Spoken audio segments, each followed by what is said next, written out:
Bonjour les petits amis, bienvenue dans cette nouvelle vidéo. Aujourd'hui, ça va être mécanique, stunt, on retourne aux bases. On a des petits trucs là, à côté de moi, et on va les monter.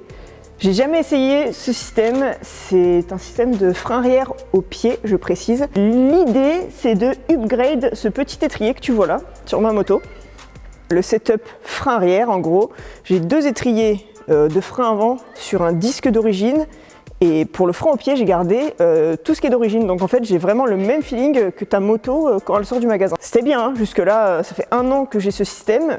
Si tu te rappelles avant, j'avais un étrier de frein avant aussi au pied. Donc sur ma G6R, c'était archi violent. Tout ça sur un grand disque, donc c'était archi violent. Genre avec le petit doigt de pied, tu bloquais la roue arrière. C'était bien et pas bien. C'était bien pour les trucs très lents, très techniques, où vraiment la moto, t'as pas besoin de forcer, t'arrives à la ralentir avec le pied. Mais il y a des trucs genre, tu vois, les gros négatifs, les trucs où vraiment faut être assez délicat avec le frein arrière, genre faut que ça freine, mais faut que tu arrives à contrôler la pression que tu mets. Et bien j'en faisais plus parce que vraiment ça faisait trop peur. Je me rappelle, j'appuyais que la moto elle retombait direct et ça me faisait très peur. Je me suis dit je vais garder ce frein au pied d'origine. Donc j'ai galéré à m'y faire, tu vois, au début je freinais la moto sur son ralenti, elle partait trop en arrière. Donc j'ai mis du temps à m'habituer, mais maintenant que je suis habitué, et bien je kiffe. Je peux refaire des bavettes, je peux faire plein de trucs au frein au pied sans les mains. Donc c'est vraiment cool. Et puis je me dis aussi, voilà, j'ai un système qu'une moto d'origine a là. Donc ça c'est ma petite satisfaction personnelle de me dire, demain je prends la 636 2020 qui sort du magasin. Et bien comme tu vois, j'ai pu faire des circles, ça m'a pas choqué ni rien.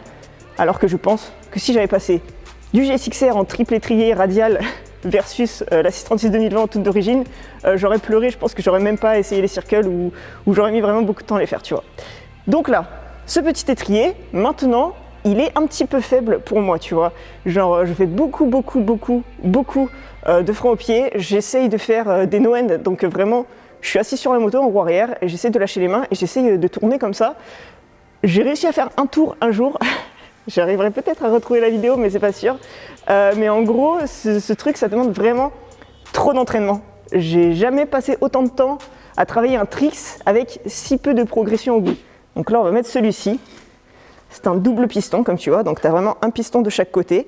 Il est un petit peu plus gros que celui-là. Ça peut être un bon échelon, tu vois, pour avoir un frein un peu plus puissant, mais toujours pas autant puissant qu'un 4 pistons. Donc pour adapter cet étrier, on a un petit kit qu'on a reçu par NDC Custom. Donc NDC, c'est cette marque américaine là, qui fabrique ces platines. Tu vois, c'est ce genre de platine. Tu vois, c'est un truc en alu qui vient remplacer ta platine d'origine en fait. Et là, après, tu as des petits adaptateurs par rapport à l'étrier que tu veux mettre. Donc tu as soit de l'adaptateur pour un étrier radial, donc un étrier de frein avant archi puissant, soit tu as l'adaptateur. Je suis très mauvaise pour unboxer. Soit tu as ce petit adaptateur et celui-là, c'est celui qui va être nécessaire pour mettre cet étrier. Voilà. Ça, c'est des petites rondelles, tu vois, qu'on va avoir besoin pour écarter nos étriers de frein avant, là, pour les emmener un peu plus loin, vu que le disque sera plus grand. Et ça, c'est un adaptateur de disque, voilà. Vu que le disque n'aura pas les mêmes cotes que celui d'origine. D'ailleurs, j'ai toujours un doute sur les pièces qu'on envoie, tu vois, c'est pas faute de confiance avec les vendeurs, surtout là, NDC Custom, vraiment ils sont très spécialisés, donc ça m'étonnerait qu'ils se soient trompés, mais ça nous est déjà arrivé de démonter toute la roue et qu'on m'ait envoyé la mauvaise pièce, et du coup là, je vais aller vérifier tout de suite sur une roue qui traîne. Il va falloir trouver le bon sens, je dirais que c'est celui-là. Et sur cette bague, tu vas venir mettre un disque que j'ai acheté d'occasion sur eBay. C'est un disque de Hayabusa, je crois. Donc c'est un disque en 260, je crois. D'origine, on doit avoir du 240 ou 230, et là on a du 260, donc c'est un petit peu plus gros. Du coup, il va falloir aussi changer, j'imagine, la durite, mais je la changerai au dernier moment parce que c'est possible que celle-ci s'adapte. Bon, allez, on va se salir les mains un petit peu. Ah oui, admire cette douille de 19 qui a été tournée, fraisée pour passer parfaitement dans les tampons de protection parce que sinon c'était la misère.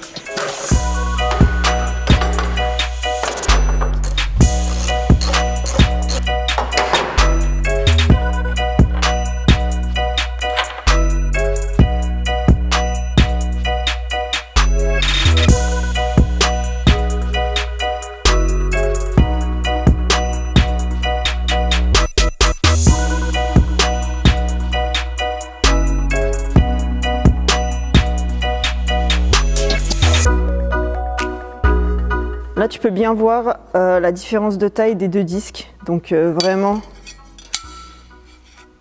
pour un frein au pied, ça va vraiment changer de ouf, je pense.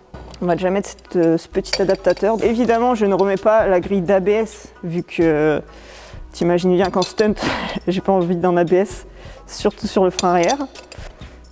Michel.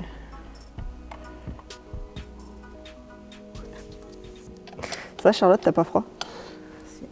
On va bientôt isoler le bâtiment, on va bientôt mettre un poêle à bois dedans, ou un poêle à granulés. C'est quoi la différence, poêle à bois et poêle à granulés? Le bois c'est du bois et le granulé c'est du granulé. Mais c'est quoi le mieux? Du granulé. C'est vrai? C'est quoi le granulé? C'est quoi? C'est à base de quoi? C'est pas du bois? C'est à base de... Oh là, ça me fait un peu peur. C'est des mini vis, mini vis. Tu vois déjà la tête BTR, elle est petite par rapport aux vis d'origine. Elle est moitié moins longue et la tête est beaucoup plus petite. Donc moi, je suis pas fan.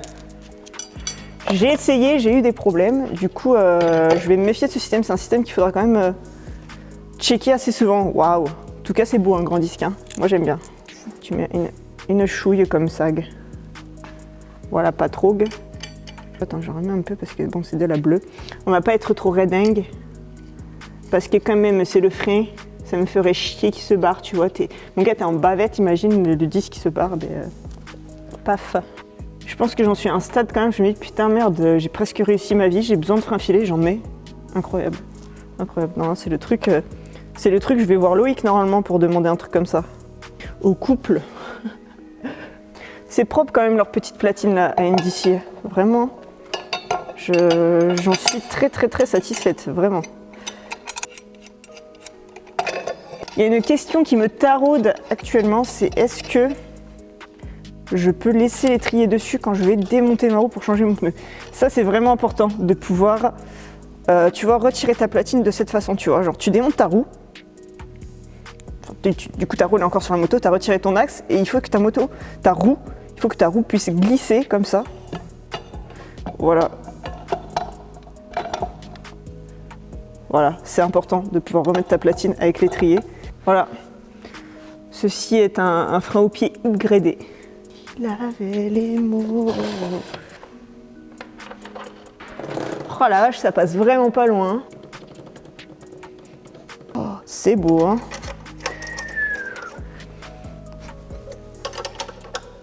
Regarde, voilà, ça c'est beau. Pas besoin de changer la durite. Je vais pouvoir refaire une démonstration de la purge de frein la plus rapide au monde. Ah non, les durites là, c'est celles-là qui vont être trop courtes. Et lui. Oh, si on doit se retaper une purge de handbrake. Oh non, je suis deg.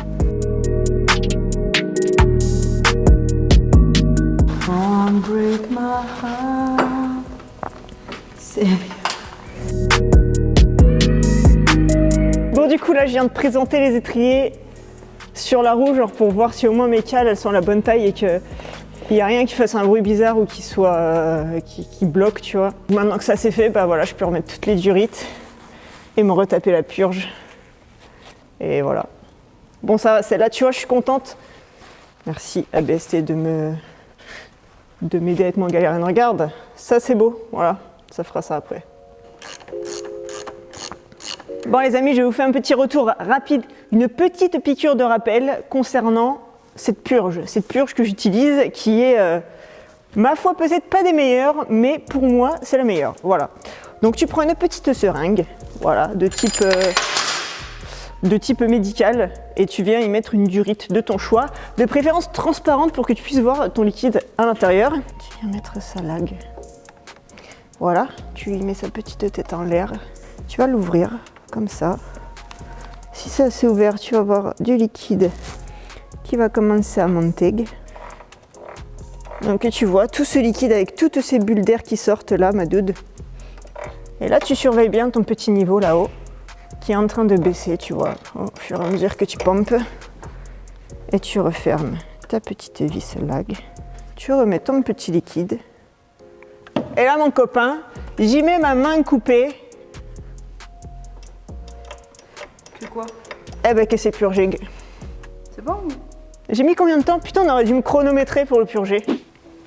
Bon, tu vois, ce système, en vrai, il peut s'appliquer au handbrake, mais le problème du handbrake, c'est que c'est un peu plus complexe, parce que déjà, tu as une durite qui fait à peu près 2 mètres qui est là, et plus tu as 2 étriers, plus ton mètre-cylindre là-haut. C'est un mètre-cylindre avant qui est retourné, viens voir, regarde. Ça, en fait, c'est exactement le même que j'ai à l'avant, que j'ai retourné. Donc ta purge, elle est dans une position à la con, donc il faut tout retourner pour que sa tête soit en haut, parce que pour que ton air parte bien, il faut que ta purge, ta vis de purge soit la tête en haut. Et voilà, c'est vraiment la galère, tu vas voir.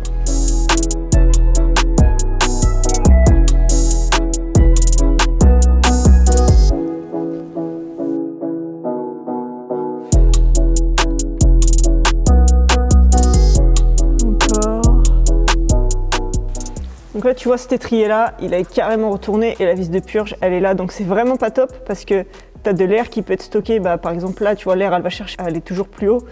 Donc va falloir le démonter et remettre cette vis tête en l'air, tu vois, comme celui-ci. Celui-là, c'est très bien parce que du coup, l'air, elle peut faire que monter là. Mais celui-ci, va falloir le retourner. Et le top même, ce serait de démonter les deux et carrément cette durite, de mettre ces 2 étriers la tête en l'air là-haut pour que vraiment il n'y ait aucune air qui puisse se stocker dans la durite.